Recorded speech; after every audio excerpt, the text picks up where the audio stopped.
বাজেটে অপরিবর্তিত রইল পুরনো কর কাঠামো। নতুন কর কাঠামোয় স্ট্যান্ডার্ড ডিডাকশন ছিল 50,000, হলো 75,000। 3 লক্ষ টাকা পেরোলেই দিতে হবে আয়কর। নতুন কর কাঠামোয় 17,500 টাকা পর্যন্ত বাঁচাতে পারবেন করদাতারা, এমনটাই দাবি করলেন কেন্দ্রীয় অর্থমন্ত্রী নির্মলা সীতারামন। আমরা আবার এই আয়কর নিয়ে অর্থনীতিবিদ শৈবাল বিশ্বাসের সঙ্গে একটু আলোচনা করব যে আপনার কতটা সুবিধে হলো না অসুবিধে হলো, না এই নতুন রেজিমে আপনি করের আওতায় কখন থেকে পড়ে যাচ্ছেন, কখন থেকে ছিলেন না আপনি করের আওতায়। দেখাবো তার আগে নির্মলা সীতারামন আয়কর নিয়ে কি ঘোষণা করলেন।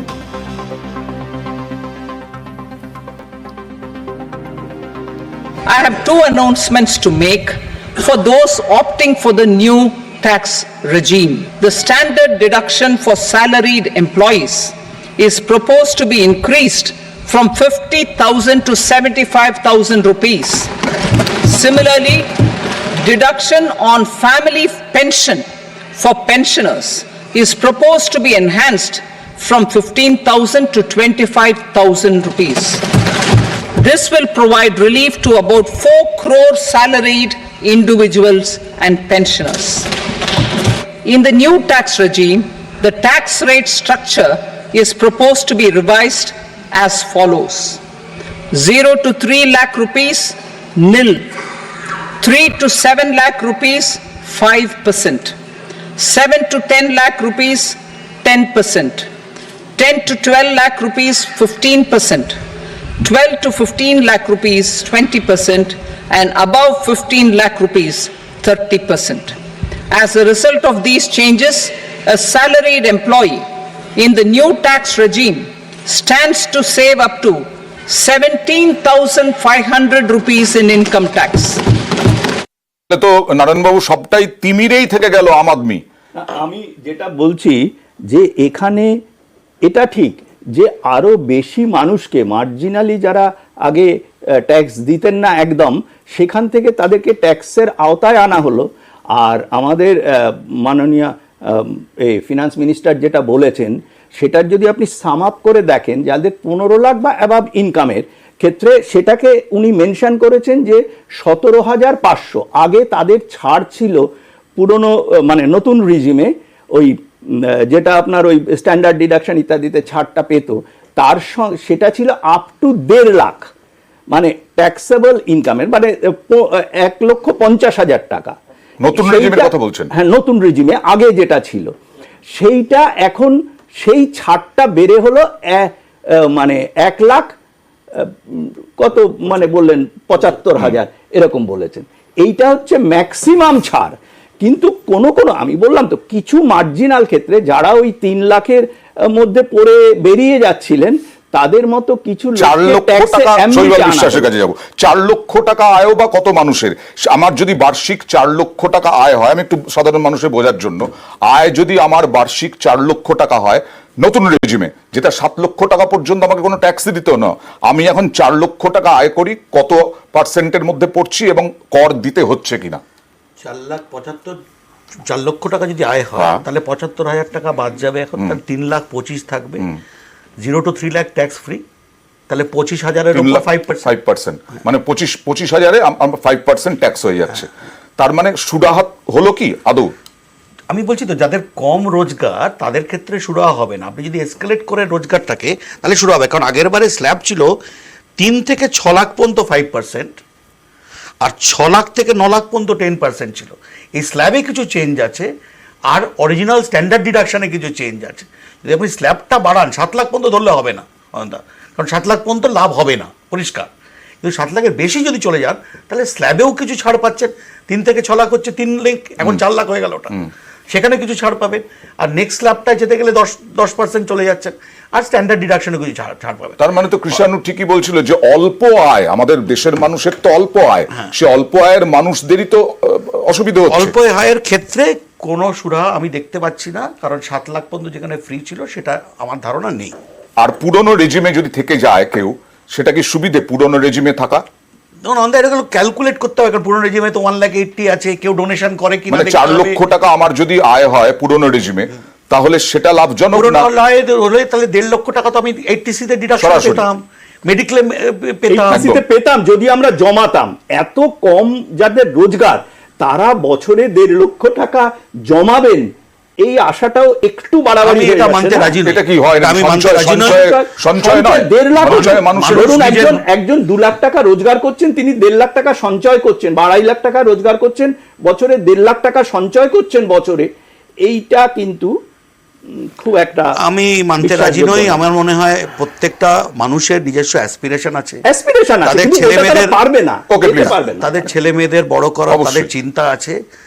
একটা ট্যাক্সি ড্রাইভারও চেষ্টা করছে তার বাচ্চাকে ইঞ্জিনিয়ারিং পড়াতে, সে তো খুব কষ্ট করে হলেও তারা সেভ করে কোনো না কোনোভাবে সরাচ্ছে। আমি একদম এটাকে হোয়াইট ওয়াশ করে সরিয়ে দেবো যে জমাতে পারবে না কেউ, এই ধারণাটা আমি বিশ্বাসী নই। আরেকবার আমি এই স্ল্যাবটা একটু আপনার কাছ থেকে বিশ্লেষণটা নেব। আয়করের নতুন নতুন regime এ। আয়করের যা হিসেব বেরোচ্ছে, 50,000 আগে স্ট্যান্ডার্ড ডিডাকশন ছিল, সেটা বেড়ে 75 হয়েছে, এবং স্ল্যাবটাও চেঞ্জ হয়েছে, 0 থেকে 3 ফ্রি, এবং 3 থেকে 7 মানে 4 লাখের ব্র্যাকেটে 5% হলো, 7 থেকে 10 10% হলো, 10 থেকে 12 12% হলো, 12 থেকে 15 15% হলো, এনিথিং অ্যাবাভ দ্যাট 30% স্ল্যাবে গেল। তার মানে যারা খুব কম অ্যামাউন্টের স্যালারি আর্নার, তারা আগে 7 লাখ পর্যন্ত ফ্রি পেতো, 7 লাখ এক হলেই তারা স্ল্যাবে গিয়ে পড়তো, তাদের ক্ষেত্রে সেই ফ্যাসিলিটিটা এইখানেই আমি আসবো। এই যে কৃষাণু কিছুক্ষণ আগেই বলছিল বিহার, অন্ধ্রপ্রদেশ, মানে এনডিএ কে বাঁচাচ্ছে কে? জেডিইউ এবং টিডিপি, এই দুটো বলা হচ্ছে বারবার। এদেরকে বাঁচাতে গিয়ে গরিব মানুষের ওপরে কোপ পড়ছে। দেখুন, এখানে তো আমাদের আজকের পুরো প্রোগ্রামটাই হচ্ছে বাজেট অধিবেশনের উপরে, কি এটা কোনো পলিটিক্যাল বক্তৃতা বা পলিটিক্যাল কোনো বক্তব্য রাখার জায়গা নয়। আপনি যদি নির্মলা সীতারামনজির বক্তব্য দেখে অন্ধ্রকে থাকেন, রাজধানীর উন্নয়নে তাহলে 15,000 অন্ধ্র কোটি শুধু টাকা নয়, দিতে হচ্ছে, শুধু অন্ধ্র বিহারকে নয়, দিতে হচ্ছে 26,000 কোটি টাকা। তিনি বলেছেন স্পেসিফিক্যালি যে ইনফ্রাস্ট্রাকচার ডেভেলপমেন্টে ওয়েস্ট বেঙ্গল, বিহার, ওড়িশা, অন্ধ্র এবং আসাম, আসামে পার্টিকুলারলি ফ্লাড ম্যানেজমেন্ট, কারণ ওখানে ওটা সিকিম। ফ্লাড ম্যানেজমেন্টটা যথেষ্ট সিকিম, এই জায়গাগুলোকে উনি স্পেসিফিক্যালি বলেছেন ইনফ্রাস্ট্রাকচার ডেভেলপমেন্টের জন্য জোর দেওয়া হচ্ছে। এখন নট উইথস্ট্যান্ডিং এখানে যদি ইনফ্রাস্ট্রাকচার না করে খালি কাটমানি আর আমি করলাম ওকে, চলে, তাহলে তো হয় নির্মলা না। সীতারামনের বক্তব্যটা দেখাবো অন্ধ্রপ্রদেশ আর বিহার নিয়ে। ওয়েস্ট বেঙ্গলের কথা উনি বলেন। Power projects, including setting up of a new 2,400 megawatt power plant at Pirpenti, will be taken up at a cost of 21,400 crore rupees. New airports, medical colleges, and sports infrastructure in Bihar will be constructed. An additional allocation to support capital investments will be provided.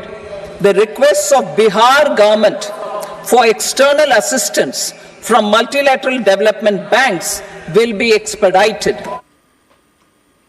Also support development of road connectivity projects, namely 1.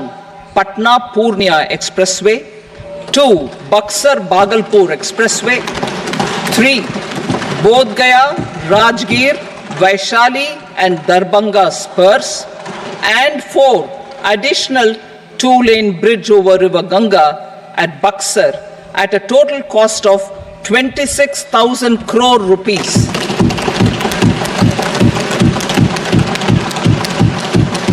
Power